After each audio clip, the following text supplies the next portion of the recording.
see him all over the city. He's great. He's also one of my best friends. Give it up for Robert Dean, everybody.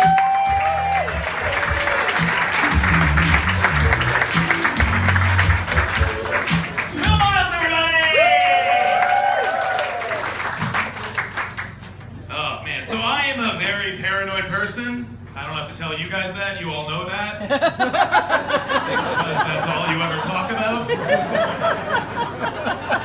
The other day, I was on the bus, and the bus driver played that announcement, assaulting the bus operator is a felony. And I was alone on the bus, so that's about me. In the bus driver's defense, I did choose the scariest seat you could choose alone on an empty bus, which is the middle of the back bench. That is where a person who's going to assault the bus driver sits. Lounged out like it's a limo just for me. Yeah, this is my bus.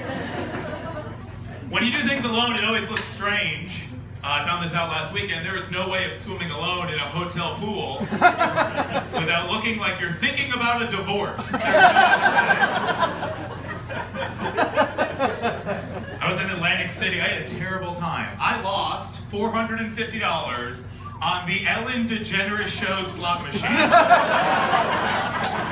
It's a real machine. I waited in line to play it. And before I continue this story, I realize Atlantic City is not the place to see happy and healthy relationships. But the middle-aged couple I was waiting on, when they were done playing, they got up, and the wife turned to the husband and asked, "Honey, do you have any mint or gum?" And the husband went, "I have Tic Tacs." And then she went, "Forget it!" And then they stormed off. The whole time on the machine, they're all I can think about. Let's all ignore the fact that Tic Tacs are definitely mints. Let's all look past that and focus on what I think is the bigger issue. How does she not know her husband has Tic Tacs? They're very noisy. They're a noisy thing to have in your pocket. And no one buys Tic Tacs for the first time. Right? Tic Tacs are never an impulse purchase. If you have Tic Tacs, you always have Tic Tacs. It's part of your personality. You're a Tic Tac guy. And every chance you get, you take them out, you shake them up. You go, "Tic Tac? Anyone want a Tic Tac?" And then they make us non-Tic Tac people hold out our hands like we're receiving communion. And they gently try to shake that one Tic Tac out, but that one Tic Tac turns horizontal and blocks the hole. So they have to shake harder and harder, and then 7 pour out at once. And they always go, "Ooh, lucky you." Like, not lucky me, I have to eat 7 Tic Tacs now. And they always go, "I got the orange kind, I'm a psychopath."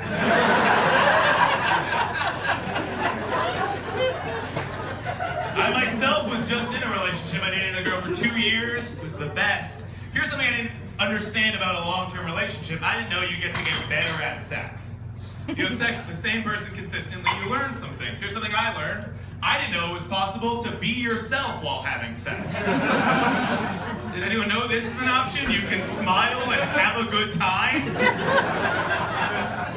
I had no idea. I'm 31. My whole life I've just been like, "Ah, ah, ah, ah." Then I finish and I'd be like, "Hi." Who was that guy? When you have sex consistently with the same person, you start realizing the weird shit you do. Like, does anyone else here during foreplay do the kiss down to oral sex? You know what I'm talking about? As soon as the shirt comes off, we all explore our way down the torso. You know the move where you kiss a centimeter away? We're just like, "Mwah, mwah, mwah."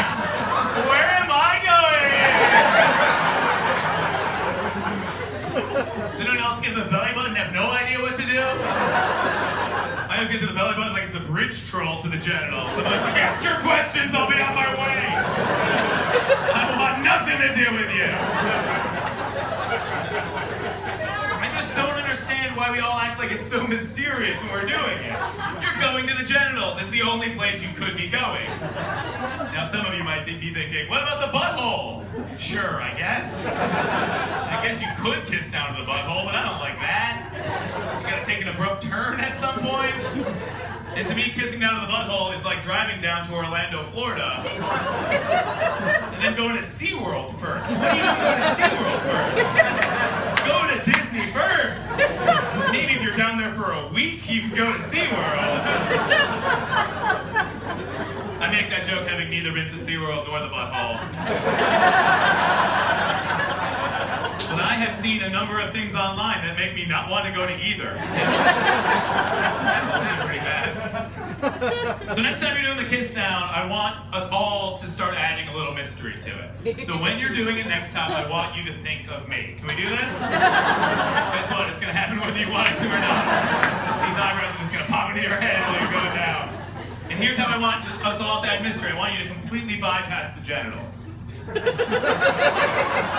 Kiss down the leg, across the foot, across the floor, and out the door. Where are you going?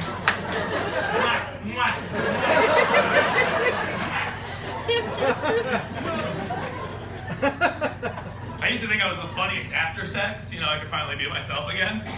And this is a true story. One time I had sex with a woman, and silence after sex. She gets up, she starts getting redressed, and out of nowhere, she asks out loud, "Where are my socks?" And without hesitation, I yelled out, "I knocked them off you!"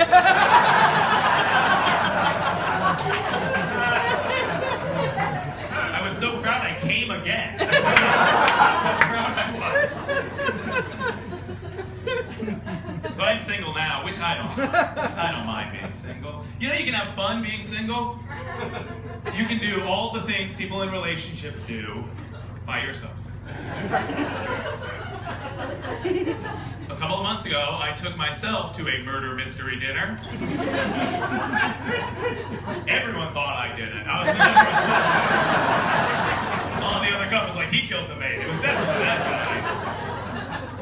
Here's something you might not know. If you're the only person sitting at a Benihana hibachi table, the chef still puts on the entire show. There's no crowd minimum for hibachi. You get it all. The onion volcano.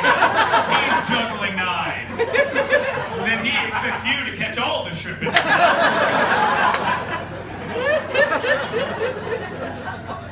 And that reminded me one time I was 8 years old and I was having hibachi with my 85-year-old grandmother. And for some reason that hibachi chef still thought that she could catch shrimp in her mouth.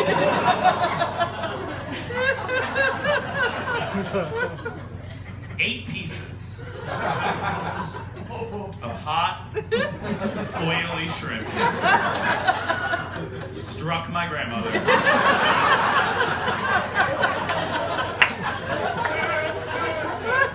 In the forehead, neck, and chest. She was pretending to be okay with it, but I could tell it was upsetting her, and I'm 8 years old. So I stand up and I yell, "Stop throwing shrimp at my grandma!"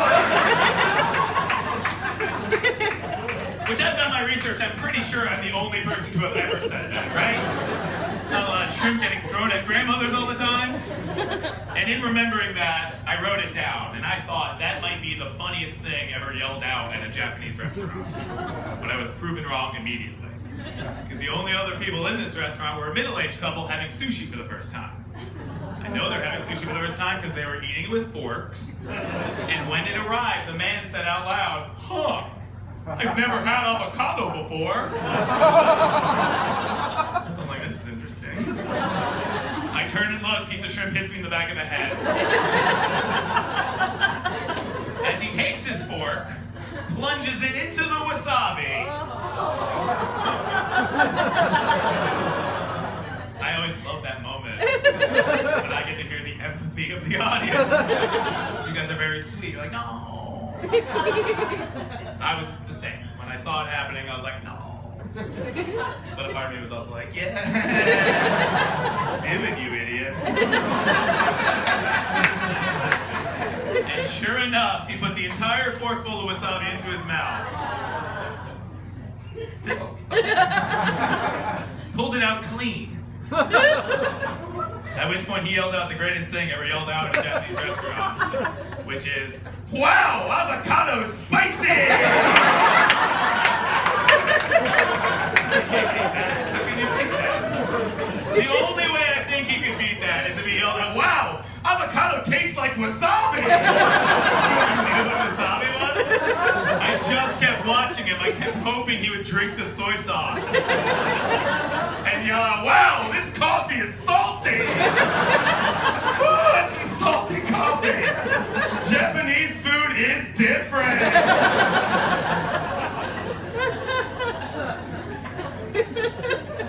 gotta get out of here. I gotta go back to my neighborhood, Greenpoint, Brooklyn. Anyone from Greenpoint? If you guys haven't been, it's a very Polish neighborhood. And I don't think the Polish people in my neighborhood, like, they don't, right? Might be my paranoia, but I also don't think they like me. And here's the thing, I'm half Polish. And I want them to know that. But I have no way of letting them know that. Because I only know 2 words in Polish. Which would be like if someone who didn't speak English came up to you and just went, Grandma, Grandpa!